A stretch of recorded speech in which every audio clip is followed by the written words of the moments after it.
खबर है, आपको बता दें बीजापुर से, जहां माओवादियों को बड़ा झटका लगा है। 34 माओवादी आत्मसमर्पण करेंगे। पुनर्वास से, पुनर्जीवन से प्रभावित होकर ये नक्सली आत्मसमर्पण के लिए तैयार हो गए हैं। सुरक्षा बलों के दबाव से नक्सली संगठन कमजोर पड़ गया है। तो देखिए, बड़ी खबर इस वक्त बीजापुर से बता रहे हैं आपको। माओवादियों को एक और बड़ा झटका लगा है। लगातार सिलसिला जारी है आत्मसमर्पण का। उसी सिलसिले में आगे 34 माओवादी फिर से आत्मसमर्पण के लिए तैयार हो चुके हैं। पुनर्वास से, पुनर्जीवन से प्रभावित होकर ये नक्सली आत्मसमर्पण करने के लिए तैयार है। सरकार की ये नीति बेहद ही महत्वपूर्ण और बहुत ही सफल अब तक रही है। सुरक्षा बलों के दबाव से इन माओवादियों ने खुद को आत्मसमर्पित करने का फैसला लिया है। सरकार ने साफ तौर पर कहा है कि आत्मसमर्पण करिए, मुख्य धारा से जुड़िए।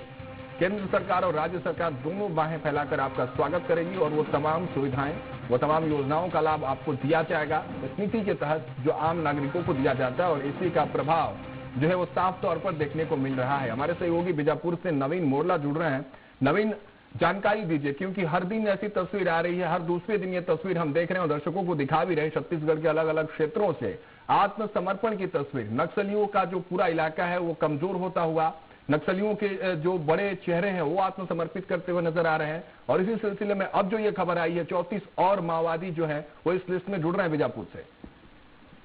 जी बिल्कुल, मैं बता दूं राबिन कि नक्सलियों के एक बार बहुत बड़ा झटका लगा है, जहाँ पे लगभग संभवतः 85 लाख के इनामी 34 माओवादी कुछ ही देर बाद सरेंडर करने की तैयारियां जिला एसपी कार्यालय में की जा रही हैं। कहीं न कहीं माओवादियों के लिए बहुत बड़ा झटका होगा और पीछी की तैयारी की जा रही है। जैसे भी सरेंडरिंग होगा तो पूरा सामने निकल कर ये आएगा कि कितनी इनामी माओवादी हैं और जो पकड़ करने वाले जो कैडर हैं वो किस रैंक के हैं। जी नवीन, वो बड़े चेहरों की अगर बात कर लें, जैसे हिडमा की तरह जो बड़े चेहरे थे, इन 34 माओवादियों में कोई उस तरह का बड़ा चेहरा जिनकी तलाश लगातार पहले से जारी थी, जो बहुत बड़े बड़े मुठभेड़ों में भी शामिल रहे, जिनकी उन्होंने साफ तौर पर अगुवाई की हो, वो चेहरे भी इन 34 लोगों में है?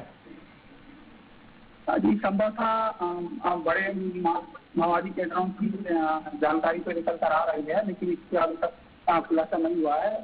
संभवतः आधेगा 10-15 मिनट के बाद जो पीसी होगा उसके बाद ये सामने आ जाएगा कि ये माओवादी के कितने बड़े कैडर के हैं और इन पर कितने का इनाम था और इन पर किस तरह ये घटनाओं में शामिल रहे हैं। जी बिल्कुल नवीन, चेहरे बड़े हो या छोटे, माओवादी लगातार आत्मसमर्पण कर रहे हैं और ये उनकी जो कुनबे को कमजोर करती हुई जो सरकार की नीति वो साफ तौर पर कामयाब होते हुए नजर आ रही है। बहुत बहुत शुक्रिया फिलहाल हमारे साथ जुड़ने के लिए, आपने तमाम जानकारी साझा की इस खबर को लेकर।